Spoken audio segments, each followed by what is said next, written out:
Okay, this video is being made for Brett and Steven Schwartz. Um, Basically, to anybody who watches this video who's not them, they are getting into StarCraft 2, and I'm basically just making this video to show them a few tips and tricks of the game. But yeah, so here it goes. I'm going to be playing as Zerg this game. It is a random. I have no clue who this guy is. I queued up for a 2v2. And we actually work decently as a team together in this game. This is my first game that I've played in about a month. But like I told you guys, well, like I told Brett, I had gotten back into the game about a month ago is when I stopped, but I was playing for about a month. And, kind of got back up to being decently good, but nowhere near as good as I was last summer when I was competing in Master Leagues. But so I'm a Zerg. We got a toss over here and a Zerg up there and a toss over there. It's a mirror match.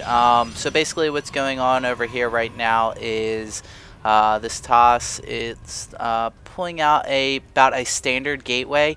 You're going to want to... It's very standard to build your first gateway at 12 PSI. He is building a fairly early spawning pool, whereas I am going for the early hatchery. As you can see from the conversation, I had asked him to wall off this general opening to our base. It's the only way in other than for dropships and or air.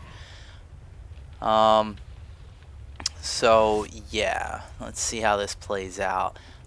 What I did for this early expo, I actually built to 10 out of 10 PSI because Zerg actually gets to go to 10 instead of 9 without building like a pylon type thing. For Zerg, it's actually Overlord.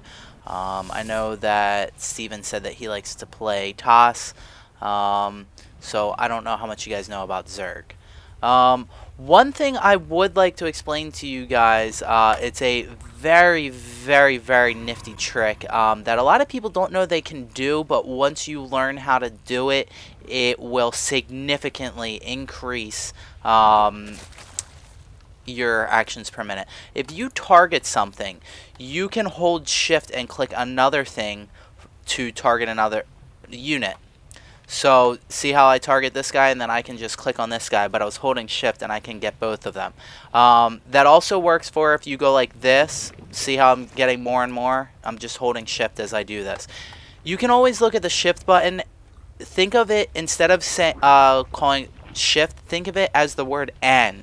Whenever you hold shift, it'll always be "and". So, for example, if this wasn't a replay and I was actually playing, if I told this queen to move right here and then I held shift and clicked down here, he would move to here and then move down here. You can actually do that in Han as well, so I don't know if you guys know about that. It works really well with Protoss.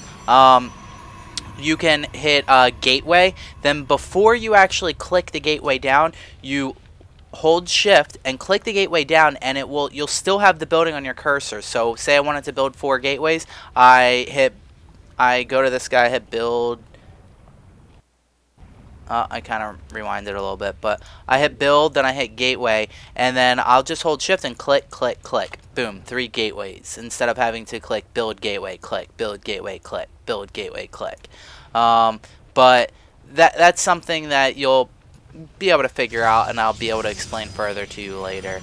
So the game is starting to get around to the 5.5 minute mark, which, by the way, if you don't have your timer on, you definitely need to turn that on.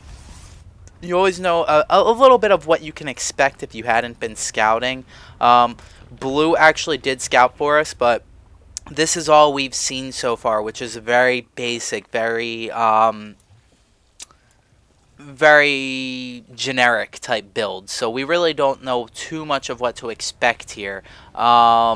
Me, from having already played the game, I know that Teal is up here building a Twilight Council followed by a Dark Shrine. He's going to be dropping some Dark Templars in on. And sorry, I'm smoking a cigarette while I do this, but basically this Overlord is providing him air sight so that he can use this pylon to build some Dark Templar. If he didn't have this air site, he would not be able to do this right now. I have no clue what's about to be happening here. Let's see exactly what I'm doing right now. Okay, so I saw the map ping, and I'm like, damn, what the hell am I going to do? So first thing I'm going to do right here is I'm going to grab that Overlord and start morphing into an Overseer. I kind of unclicked off of what I was doing there for a second. Now, this is not a time to just give up. Blue actually really wants to give up here. You'll see that in about a second. But this is not a time to give up. StarCraft 2 can pretty much always be turned around until the game is completely lost. So Zerglings do not do well against Dark Templar. Dark Templar do way more damage and will one-shot the Zerglings. But numbers usually do win.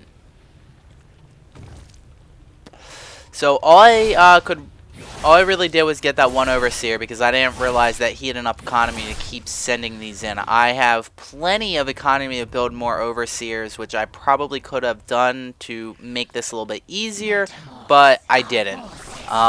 So Blue actually already has a Void Ray out, and he's getting really upset. I'd probably be upset if I was in his shoes because well, it just kind of sucks to have your economy totally taken out like that.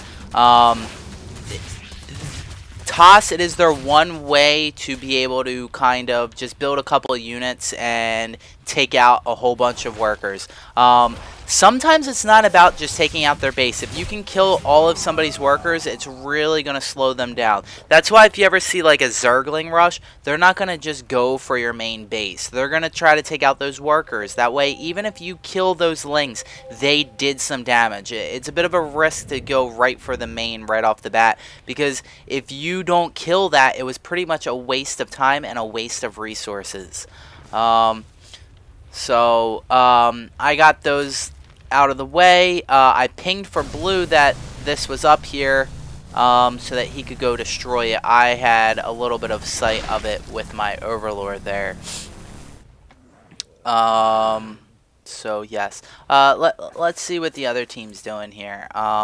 So he's got 5 gateways coming in and a robotics bay. That's a bit of a mistake there to have 5 gateways in a robotics bay. It's even a mistake to have 4 gateways in a robotics bay without an expansion. One base can either fully support 4 gateways or 3 gateways and 1 robotics. Sorry, not robotics bay, robotics facility. So a lot of people you'll see in lower ranking games, they will build this, but that's just because their APM isn't high enough to make this continuously building. See how he's got these 3 here and he waited for these to finish to build some units?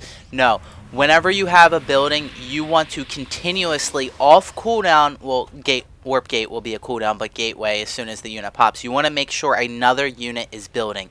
It was a waste of resources for him to build these extra gateways when he could have just simply been watching his gateways a little bit better and building off the cooldown.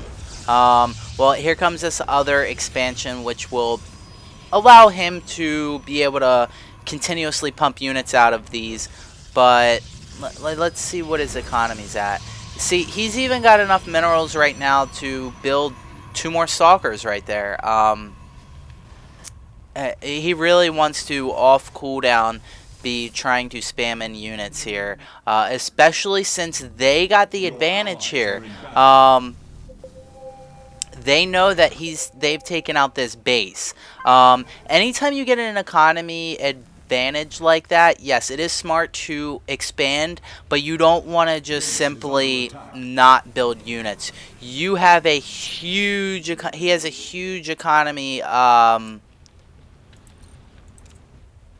advantage here, and so does purple. Let's see what the economy's at. Alright, so I just got out some Mutalisks. That's basically what my whole plan was.